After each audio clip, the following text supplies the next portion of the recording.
Hello दोस्तों, आपका स्वागत है मेरे यूट्यूब चैनल स्टोरी एक कहानी मेरी जुबानी में। जुर्म की दुनिया वाकई अजीब है। कई बार जो दिखता है असल में वो होता नहीं और जो होता है वो दिखता नहीं। ये कत्ल की कहानी भी कुछ वैसी ही है। जिस शख्स की मौत होती है मौके से उसकी लाश भी मिलती है और सुसाइड नोट भी मिलता है। वहाँ से मौत के सबूत भी मिलते हैं और मौत की वजह भी। इन सभी को देखकर पुलिस भी मान लेती है कि ये एक आत्महत्या का ही केस है। लेकिन जब पोस्टमार्टम रिपोर्ट पुलिस के हाथ आती है तो पूरी घटना ही बदल जाती है। अब पुलिस फिर से तफ्तीश शुरू करती है। मध्य प्रदेश की राजधानी भोपाल का सेंट्रल जेल, साल 2019, तारीख 29 जून।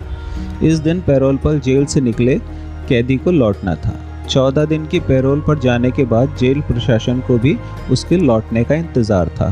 तभी जेल प्रशासन को लोकल पुलिस से एक सूचना मिलती है। सूचना थी कि उस कैदी की मौत हो गई है। हत्या के केस में उम्र कैद की सज़ा मिलने और जेल की ज़िंदगी से परेशान होकर उसने घर में ही आत्मदाह कर लिया। लोकल पुलिस ने बताया कि कैदी ने एक सुसाइड नोट भी छोड़ा है। हैंडराइटिंग भी उसी की है और मौत की वजह भी बताई है। इसलिए अब उसके शव का पोस्टमार्टम कराकर केस को बंद करने की तैयारी है। ये जानकर जेल प्रशासन भी उस कैदी के केस को बंद करने के लिए लोकल पुलिस के फाइनल रिपोर्ट का इंतज़ार करने लगा। जिस कैदी की मौत हुई थी उसका नाम था राजेश परमार। उम्र तकरीबन 34 साल। वो मध्य प्रदेश के भोपाल के नीलबढ़ एरिया के हरिनगर में रहता था। इस पर साल 2014 में एक हत्या का आरोप था। उसी केस में इसकी गिरफ्तारी हुई थी। साल 2016 में उसे कोर्ट ने आजीवन कारावास की सज़ा सुनाई थी, जिसके बाद से वो जेल में ही था। उसी समय राजेश के पिता की मौत हो गई थी। इसी वजह से उसे 14 दिनों की पैरोल मिली थी। इसलिए 15 जून को वो पैरोल पर बाहर आया था। 29 जून को उसकी पैरोल खत्म होने वाली थी। इस वजह से उसे हर हाल में 29 जून को जेल में लौटना था। लेकिन 29 जून की सुबह ही उसके घर से आग की लपटें निकलने लगी थी। इसे देख आसपास के लोगों ने पुलिस को सूचना दी। फायर ब्रिगेड की गाड़ियां और लोकल पुलिस मौके पर पहुंची। आग बुझाने के बाद देखा गया तो एक युवक बुरी तरीके से जल चुका था। चेहरा और शरीर भी पूरी तरह से जला हुआ था। देखकर ही वो मरा हुआ लग रहा था। फिर भी पुलिस ने आखिरी उम्मीद में उसे तुरंत अस्पताल में भर्ती कराया, जहां डॉक्टरों ने उसे मृत घोषित कर दिया। अब पुलिस ने घर की तलाशी ली तो एक सुसाइड नोट भी मिला, जिसमें लिखा था कि पिता की मौत होने से वो बहुत दुखी था। अब परिवार में कोई उसे पैरोल भी नहीं दिलाएगा। इस वजह से वो अब दुनिया से निराश हो चुका है, लिहाजा वो आग लगाकर आत्महत्या कर रहा है। इसके लिए कोई दूसरा जिम्मेदार नहीं है। अब ये सुसाइड नोट के आधार पर पुलिस ने भोपाल सेंट्रल जेल को भी सूचना दी। शव को पोस्टमार्टम के लिए भेज दिया। साधारण सुसाइड केस की तरह पुलिस ने इसे भी एक तरीके से बंद कर दिया। उधर पोस्टमार्टम के बाद शव को रिश्तेदारों को सौंप दिया गया। रिश्तेदारों ने भी शव का अंतिम संस्कार कर दिया। लेकिन इस पूरे केस में 24 घंटे बाद नया मोड़ आया, जब वहां की पुलिस को राजेश परमार की पोस्टमार्टम रिपोर्ट मिली। उस समय के भोपाल एसपी अखिल पटेल के पास नीलबढ़ का एरिया था। इन्होंने जब पोस्टमार्टम रिपोर्ट देखी तो चौंक गए। रिपोर्ट में लिखा था कि गला दबाने से जान गई है, यानी मौत की वजह आग या धुएं से दम घुटना नहीं बल्कि गला दबाकर हत्या हुई है। फिर वो इस केस की तफ्तीश में जुट जाते हैं। तुरंत मौके से ली हुई सभी फोटोग्राफ को अपने पास मंगवाते हैं। सभी फोटोग्राफों को बारीकी से देखते हैं।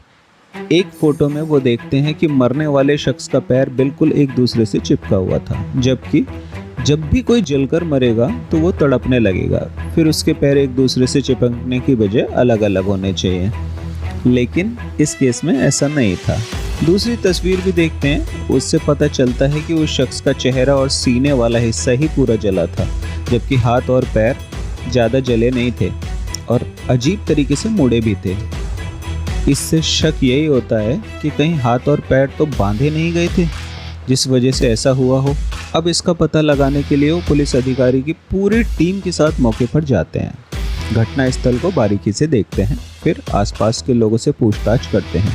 तो पता चलता है कि एक दिन पहले जब राजेश परमार के साथ एक या दो लोग और भी देखे गए थे। अब पुलिस इस केस की फाइल को बंद करने की जगह फिर से खोलती है, जांच शुरू करती है। जब पुलिस को ये शक हुआ कि जिसकी मौत हुई उसकी पहले गला घोंटकर हत्या की गई, लेकिन राजेश को जब सुसाइड ही करना था तो उससे पहले हत्या क्यों की गई? अगर किसी ने गला दबाया तो वो कौन था? अब पुलिस के सामने ये भी सवाल था कि कहीं ऐसा तो नहीं कि मरने वाला राजेश ही ना हो। अगर ये राजेश नहीं है तो फिर कौन है? इस सब सवालों का पता लगाने के लिए पुलिस ने उसके मोबाइल नंबर का पता लगाया। फिर रिश्तेदारों के जरिए उसका एक नंबर मिला जो जेल से आने के बाद एक्टिव था, लेकिन अब भी बंद था। उसकी आखिरी लोकेशन भी भोपाल की ही थी। पुलिस ने जब उसके फ़ोन कॉल की डिटेल को चेक किया तो एक नंबर पर कई बार बात होने की जानकारी हुई, लेकिन जब उस नंबर पर संपर्क किया गया तो वो भी बंद था। वो नंबर था उसके दोस्त निहाल का। अब पुलिस के सामने निहाल को खोजने की चुनौती थी और मन में सवाल ये भी आ रहा था कि कहीं निहाल ही तो नहीं मारा गया। इसके अलावा और भी कई सवाल थे। फिलहाल पुलिस उसकी तलाश में जुट गई। फिर पता चला कि निहाल मूल रूप से बिहार का रहने वाला है और पहले राजेश के मकान में ही किराए पे रहता था, लेकिन कुछ महीने से यहाँ से दूर मकान में शिफ्ट हो गया था। अब पुलिस की जांच में निहाल की लोकेशन गुजरात में मिली। इसके बाद पुलिस की एक टीम गुजरात पहुंची और उसे दबोच लिया। इसके बाद जब उससे कड़ाई से पूछताछ हुई तब उसने जो कहानी बताई वो बेहद चौंकाने वाली थी। निहाल ने बताया कि जेल से पैरोल पर आने के बाद राजेश ने उससे संपर्क किया था। फ़ोन पर बात हुई और वो उससे मिलने भी गया था। बातचीत के दौरान वो काफ़ी परेशान था, इमोशनल भी था, क्योंकि पिता की मौत के बाद उसे अब ज़िंदगी में शायद कभी पैरोल मिलने की उम्मीद नहीं थी। इसलिए उसने सोचा था कि वो दुनिया की नज़रों में हमेशा के लिए मर जाए और असल में जिंदा भी रहे। इसके लिए उसने कुछ क्राइम सीरीज़ भी देखी थी, जिसके बाद एक खौफनाक आइडिया अपनाया। इसके लिए उसने घर में रहने वाली एकमात्र माँ, जो पूजा करने के बहाने 23 जून को ही बाहर भेज दिया था।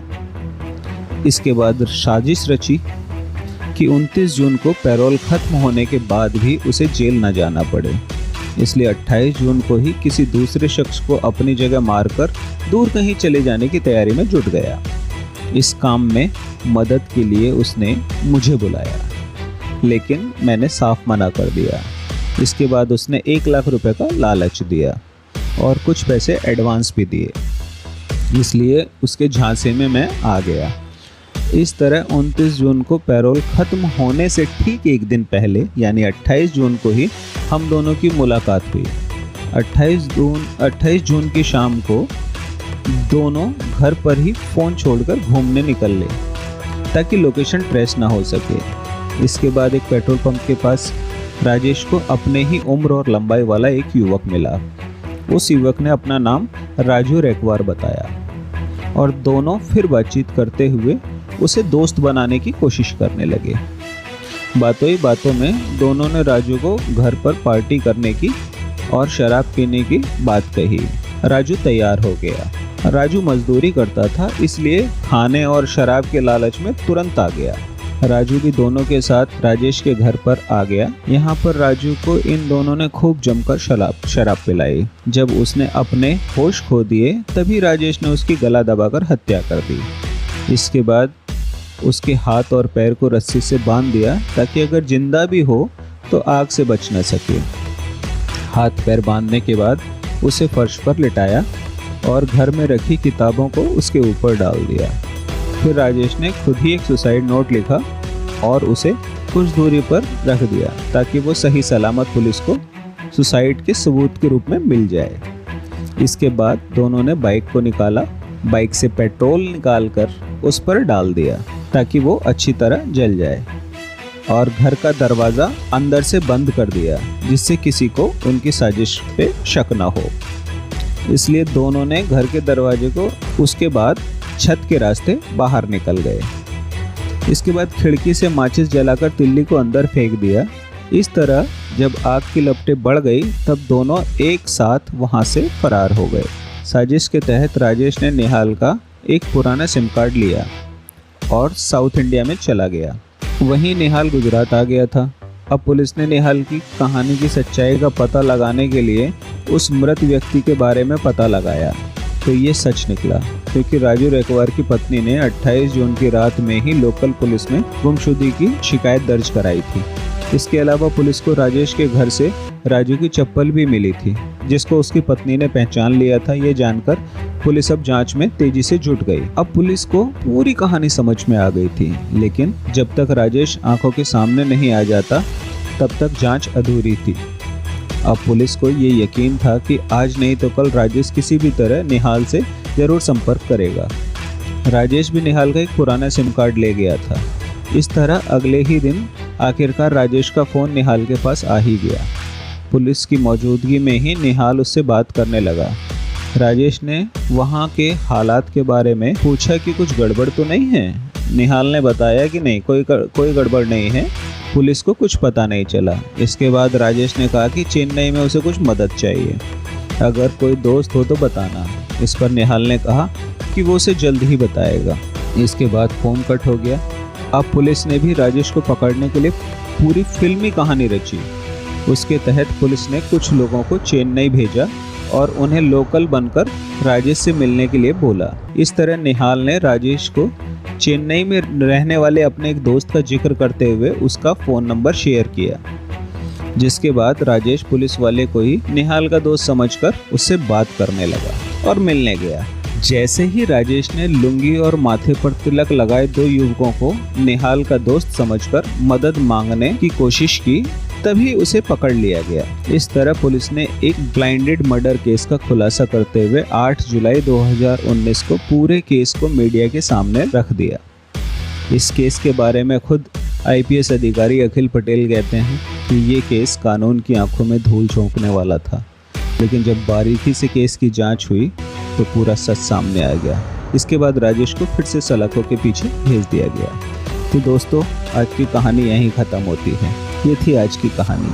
तो अगली कहानी में फिर मिलेंगे, तब तक के लिए अपना ख्याल रखिए। धन्यवाद।